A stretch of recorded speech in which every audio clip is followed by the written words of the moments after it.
And our second speaker will stress the supreme administrative importance of the World Center. He will trace the rise and development of the institutions of the World Center as outlined by the beloved Guardian, and describe for us the significance of the establishment of the Universal House of Justice as the supreme legislative body of the Baha'i world and the crowning unit of the world order of Baha'u'llah. The believer chosen to speak to you on this subject is a hand of the cause of God, appointed by the beloved Guardian at Nowruz in 1954. He is hand of the cause Paul Haney. I was about to say to you and will say to you that he is, or was, one of the youngest of the believers to serve in the national area of Baha'i service. But in this day and age, with so many national assemblies being formed, this is no longer of great significance, because we have the most youthful national assemblies that ever could be imagined. In any event, Paul Haney, from 1946 to 1958, was a member of the National Spiritual Assembly of the United States. He served as its chairman from 1950 to 1958. And during that period of time, representing the United States National Assembly, he attended the birth of several national bodies. In 1948, when the beloved Guardian said there should be a National Assembly of Canada, he was the representative that attended the birth of the National Spiritual Assembly of Canada. In 1951, he went to the formation of the Regional Spiritual Assembly of South America. And at the beginning of the crusade in 1953, to Italy and Switzerland for the formation of that initial unit on the continent of Europe, and then to that vast continent of Africa in 1956. He attended the formation of South and West Africa. To Alaska in 1957, having been appointed a hand of the cause previously, he not only represented the United States National Assembly, but he was the beloved Guardian's representative at that birth of that northernmost National Assembly in what we used to consider the wilds of Alaska. But they have been so busy up there making believers, I don't think there's any room for wildlife anymore. In 1961, as a representative of the hands of the cause, he went to Mexico City for the formation of the National Spiritual Assembly of Mexico. In 1962, again representing the hands of the cause, he attended two, one in Spain and one in Portugal. I sometimes think we should call him Dr. Christian or Dr. Kildare of the hands of the cause. He has attended so many births.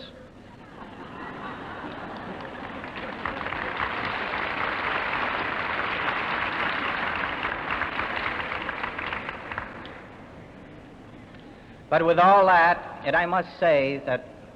we missed him in the United States because he always came with a fund of stories. But in 1958, he was called to service in the Holy Land and has served meritoriously with that body that we know as the hands of the cause residing in the Holy Land from 1958 until the present. So I give you, hand of the cause, Paul E. Haney. Beloved friends, in many of his glorious messages to the Baha'i world, the beloved Guardian described for us the twin spiritual and administrative world centers existing and fixed permanently in the Holy Land, constituting the midmost heart of the entire planet, the source of spiritual power and the object of adoration of all Baha'is. He also drew for us a clear and inspiring picture of those sacred and divinely ordained institutions which comprise the heart and the nerve center of our faith in the twin holy cities of Akka and Haifa. Our guardian explained to us that there are three divinely revealed charters which have set in motion three distinct processes in the unfoldment of the world order of Baha'u'llah. First, the Tablet of Carmel, revealed by Baha'u'llah himself, which is the charter for the development of the institutions of the faith at its world center, including the establishment of the supreme edifice of the Universal House of Justice. Second, the will and testament of Abdu'l-Baha, the charter for the establishment of the administrative order throughout the world. And three, the tablets of the divine plan, constituting the charter for the propagation of the faith and the spiritual conquest of the planet. It was the Tablet of Carmel which generated the spiritual impulse for the rise and establishment of the Baha'i international institutions in the Holy Land, a process the beginnings of which, Shoghi Effendi told us, may be traced as far back as the concluding years of the heroic age of the faith, and which will attain its final consummation in the golden age through the raising of the standard of the most great peace and the emergence in the plenitude of its power and glory of the focal center of the agencies constituting the world order of Baha'u'llah. The final establishment of this seat of the future Baha'i world commonwealth will, he told us, signalize at once the proclamation of the sovereignty of the founder of our faith and the advent of the kingdom of the Father. As long ago as 1939, at the time of the transfer of the sacred remains of the Holy Mother and the purest branch to Mount Carmel,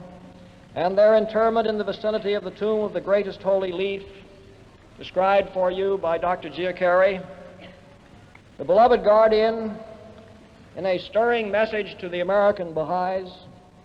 began to reveal the profound importance and administrative significance of the institutions which in the future would be established within the shadow of the shrine of the Bab on God's holy mountain. In commenting on the reburial of these holy souls, he told us that the transfer of the sacred remains of the brother and mother of our Lord and Master Abdu'l-Baha to Mount Carmel and their final interment within the hallowed precincts of the shrine of the Bab and in the immediate neighborhood of the resting place of the greatest holy leaf constitutes, apart from their historic associations and the tender sentiments they arouse, events of such capital institutional significance as only future happenings steadily and mysteriously unfolding at the world center of our faith can adequately demonstrate. In that same message, he referred to the Tablet of Carmel,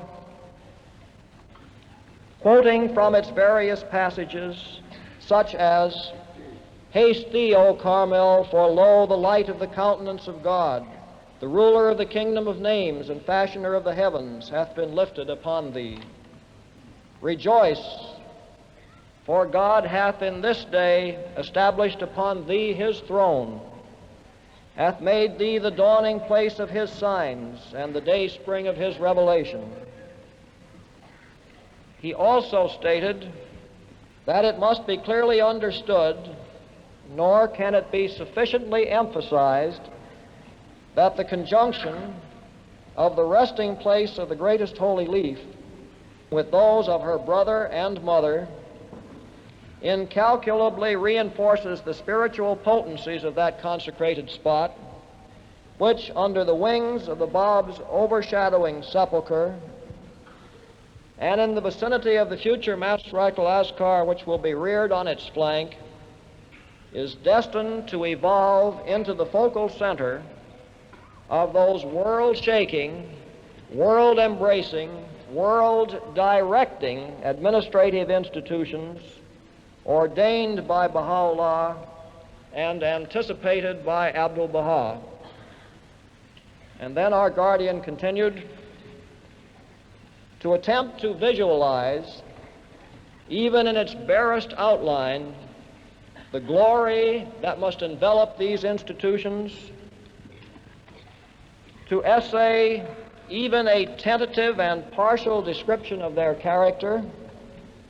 or the manner of their operation, or to trace, however inadequately,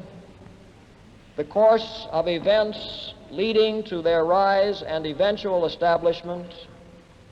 is far beyond my own capacity and power. Suffice it to say that at this troubled stage in world history, the association of these three incomparably precious souls, who, next to the three central figures of our faith, tower in rank above the vast multitude of the heroes, letters, martyrs, hands, teachers, and administrators of the cause of Baha'u'llah, in such a potentially powerful spiritual and administrative center, is in itself an event which will release forces that are bound to hasten the emergence in a land which geographically, spiritually, and administratively constitutes the heart of the entire planet, of some of the brightest gems of that world order now shaping in the womb of this travailing age. That was the beloved guardian's vision in 1939. On July 7th, 1950, in announcing to the Baha'i world the completion of the initial stage of the building of the superstructure of the Shrine of the Bab, the beloved guardian referred to the process set in motion 60 years ago by Baha'u'llah's visit to Mount Carmel, which again was described to you by the preceding speaker. And after reviewing the contribution to its unfoldment made by the successive stages in the construction of the shrine, Shoghi Effendi stated that this process would attain its consummation through the emergence of the institutions of the world administrative center of the faith in the vicinity of its world spiritual center, signalizing the sailing of the divine ark on God's mountain, prophesied in the tablet of Carmel. In the next year, on January 9th, 1951, the beloved guardian announced the formation of the first International Baha'i Council and characterized it as the forerunner of the supreme administrative institution destined to emerge in the fullness of time within the precincts and beneath the shadow of the world spiritual center of the faith, already established in the twin cities of Akka and Haifa. During the Rizwan period of that same year, 1951, Shoghi Effendi, in opening the door to direct contributions to the international fund at the World Center by individual believers throughout the world, as well as by national spiritual assemblies and local assemblies, referred to the establishment of the International Baha'i Council and the construction of the superstructure of the Shrine of the Bab as constituting what he termed the initial major evidences of the rise and consolidation of the administrative center of the world faith of Baha'u'llah. In that same message, he told the believers that upon their response to the needs which he described would depend the nature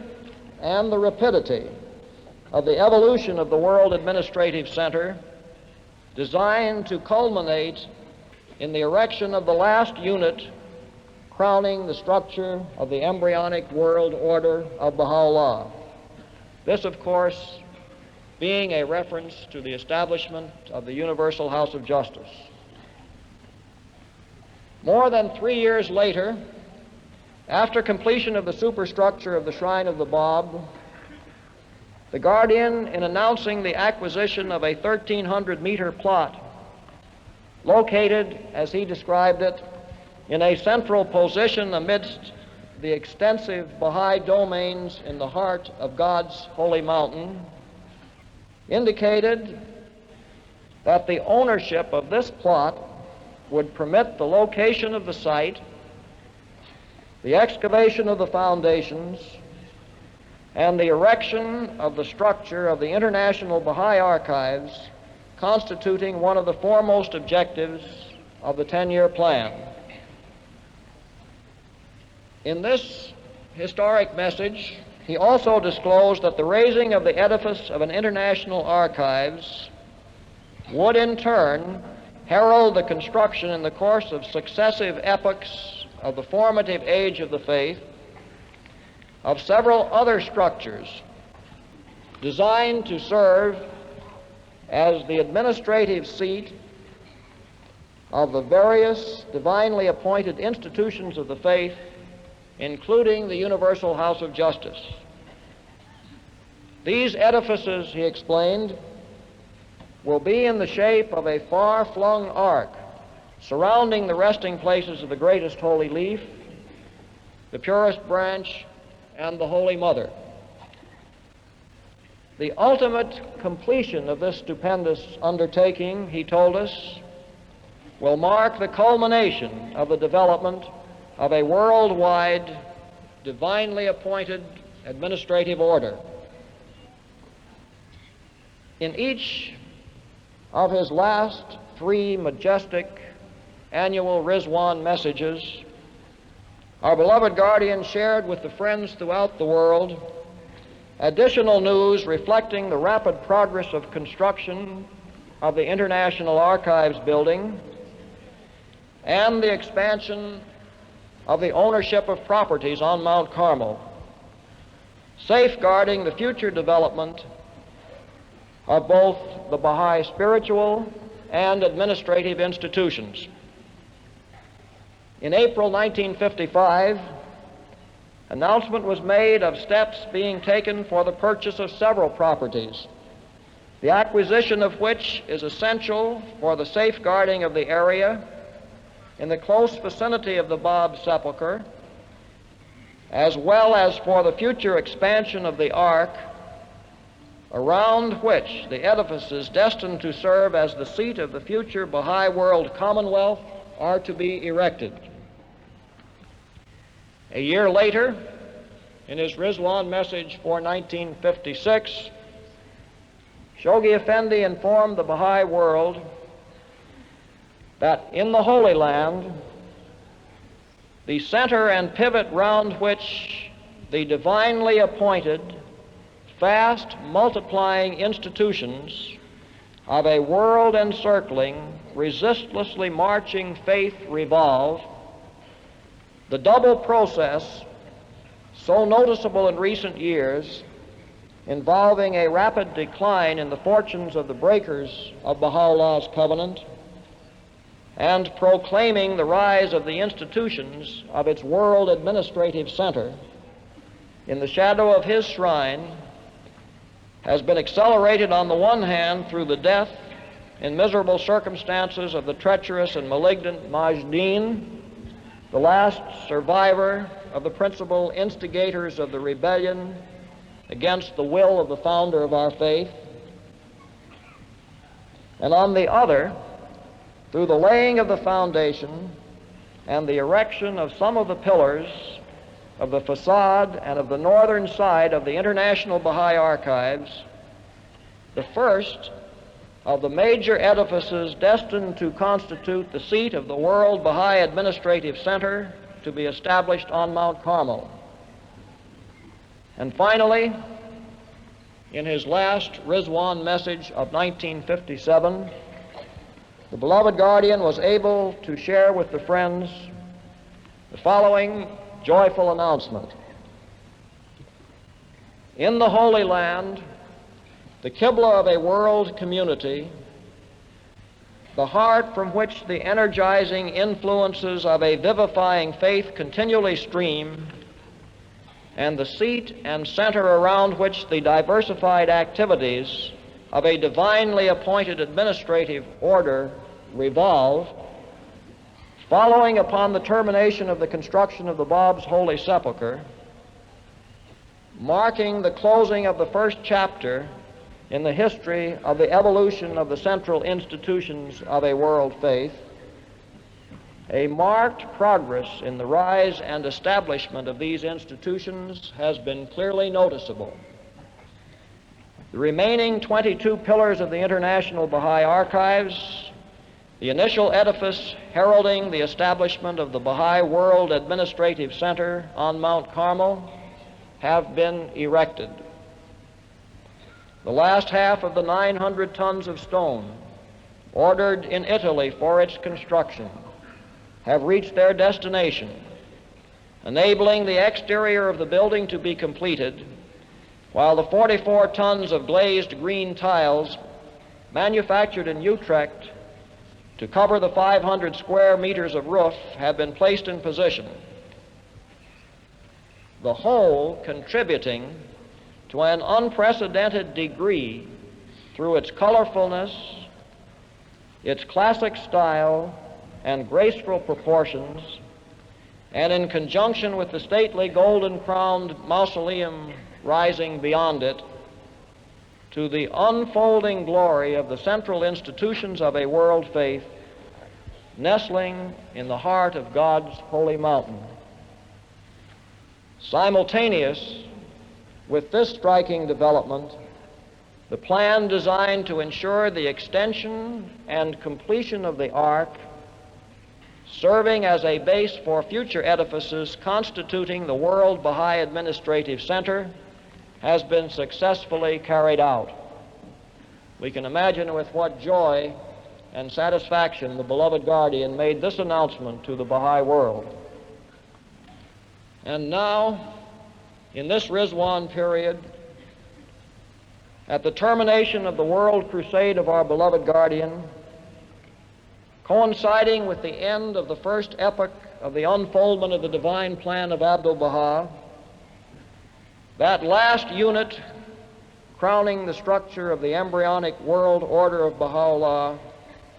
the Universal House of Justice, has been established.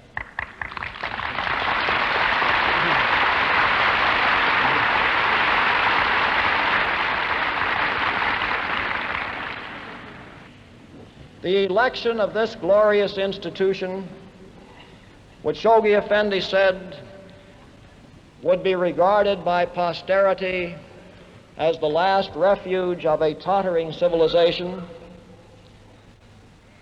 brings to fruition at long last the ardent hopes of the Master and the Guardian, both of whom confidently anticipated the time when this august institution would come into being and fulfill its divinely ordained function as the supreme legislative body of the administrative order of the faith of Baha'u'llah. The first foundations of this sacred edifice were reared in the days of the Master, who devoted so much of his time and effort to raising up and training the local spiritual assemblies and committees in the countries where groups of Baha'is resided. Then, beginning in 1921, the beloved guardian, acting under the infallible guidance and supreme authority conferred upon him in the will and testament of Abdu'l-Baha, steadily expanded these foundations as he strove to educate and deepen the believers in their knowledge of the administration and its true purpose. The testament of Abdu'l-Baha shall gradually be revealed and made manifest. And less than a year later, in October 1924, the beloved guardian told us that these spiritual assemblies have been primarily constituted to carry out these affairs, and secondly, to lay a perfect and strong foundation for the establishment of the divine and universal house of justice. When that central pivot of the people of Baha shall be effectively, majestically, and firmly established, a new era will dawn. Heavenly bounties and graces will pour out from that source, and the all-encompassing promises will be fulfilled.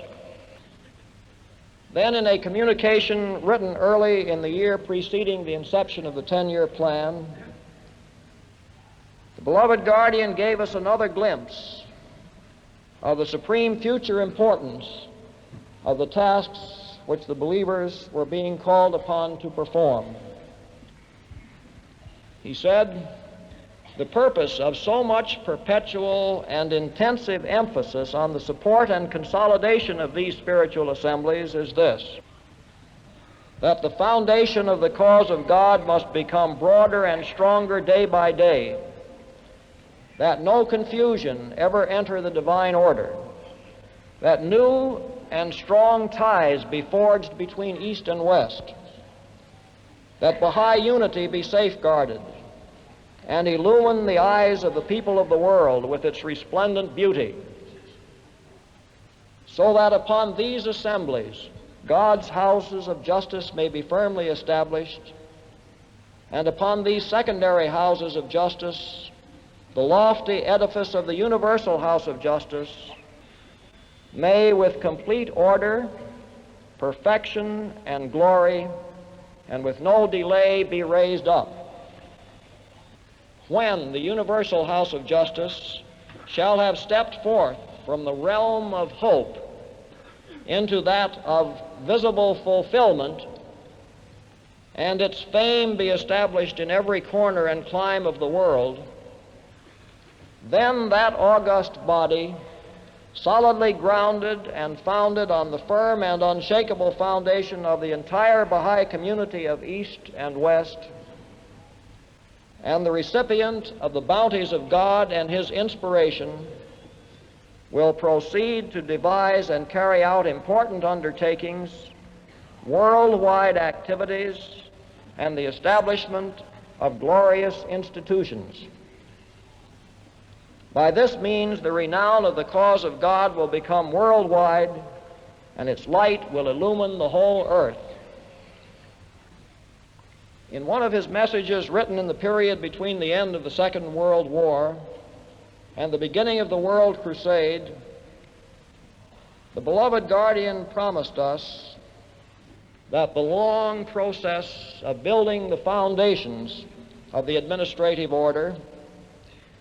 would eventually bring us to the time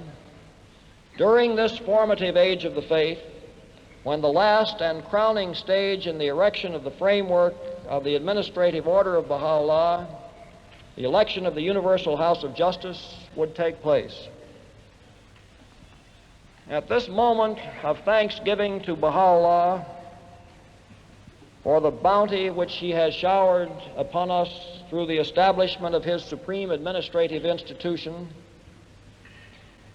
it seems befitting to share with those not privileged to be present in the Holy Land on the first day of Rizwan a very brief description of the historic election which took place in Haifa on April 21st. The election of the first Universal House of Justice was held in the home of Abdu'l-Baha, the same home which the beloved guardian occupied following the ascension of the Master. The delegates began to gather at 9 o'clock on the morning of April 21st. They entered the main hall of the Master's home silently, and all were in their places by 9:30. A brief address of welcome on behalf of the hands was given by the beloved hand of the cause, Amatul Baha Ruhiya Khanum,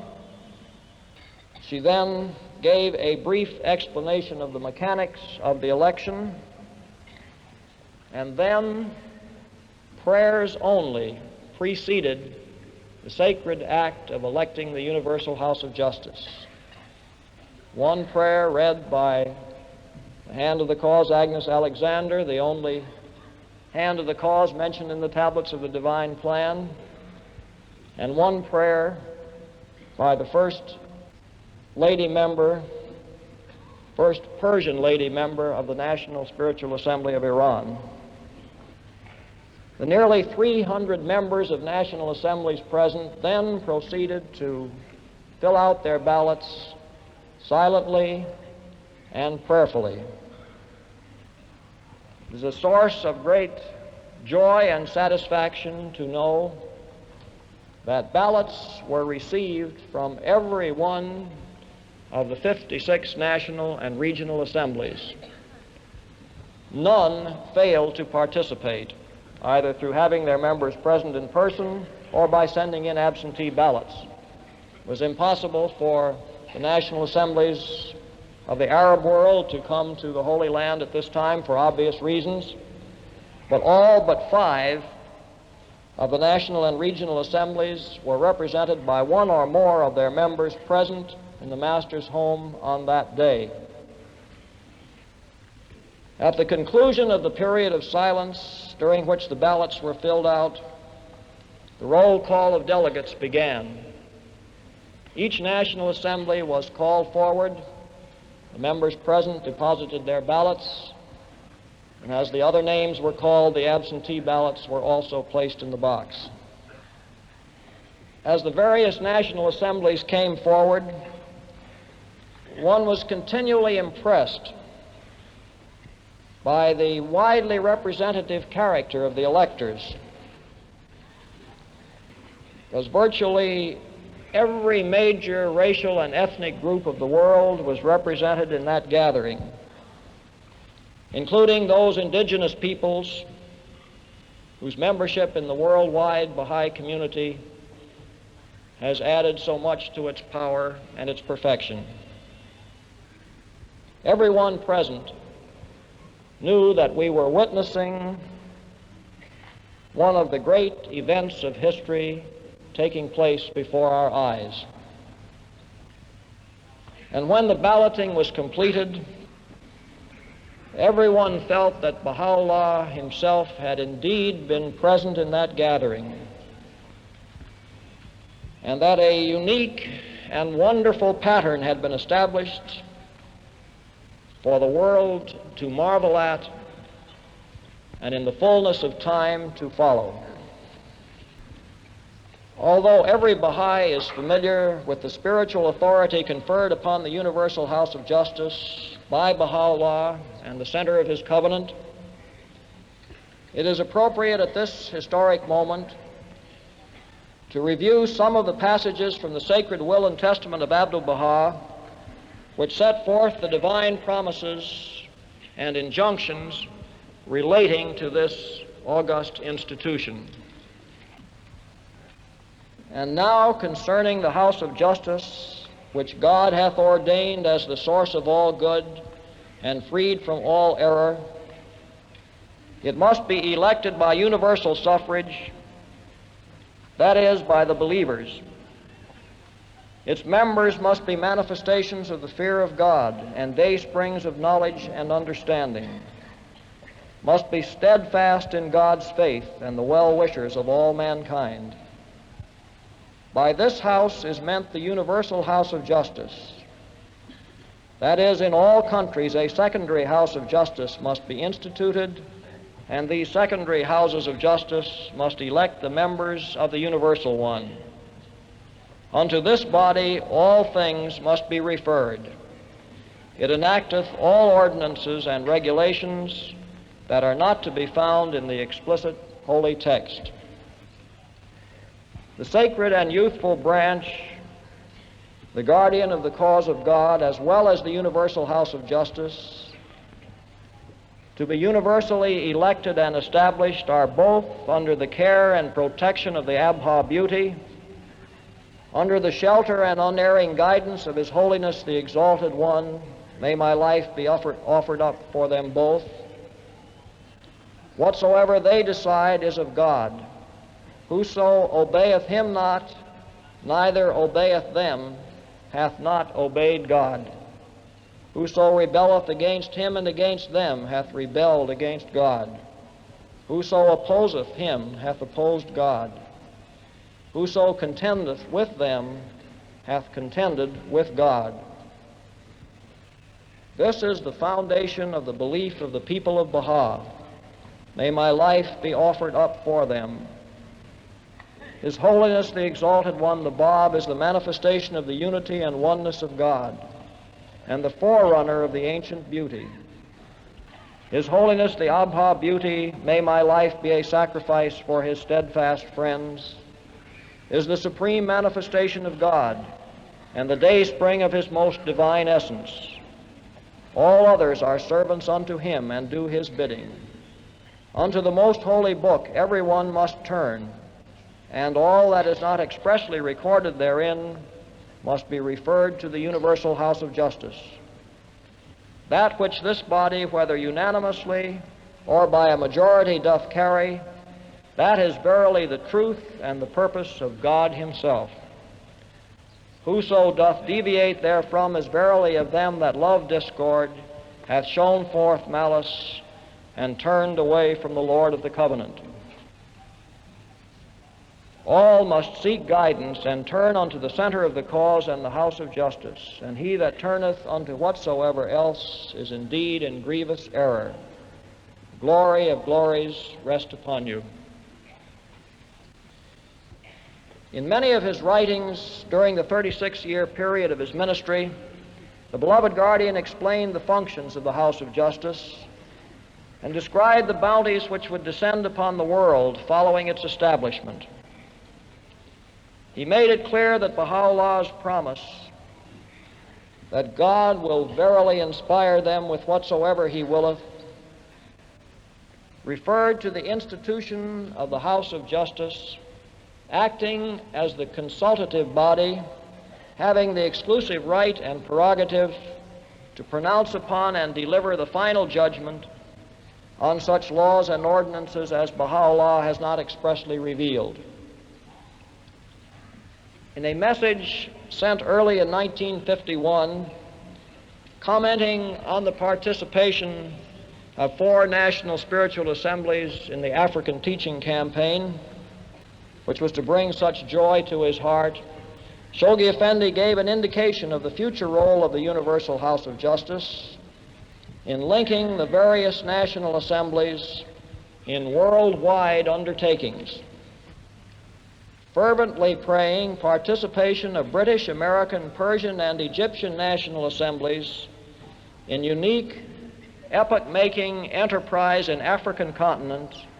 may prove prelude to convocation of First African Teaching Conference, leading eventually to initiation of undertakings involving collaboration among all national assemblies of the Baha'i world, thereby paving the way to the ultimate organic union of these assemblies through formation of the International House of Justice, destined to launch enterprises embracing the whole Baha'i world. In closing, let us attempt to understand, through these majestic words of our beloved guardian, the extent of the blessing now conferred upon the entire world through the establishment of Baha'u'llah's Universal House of Justice.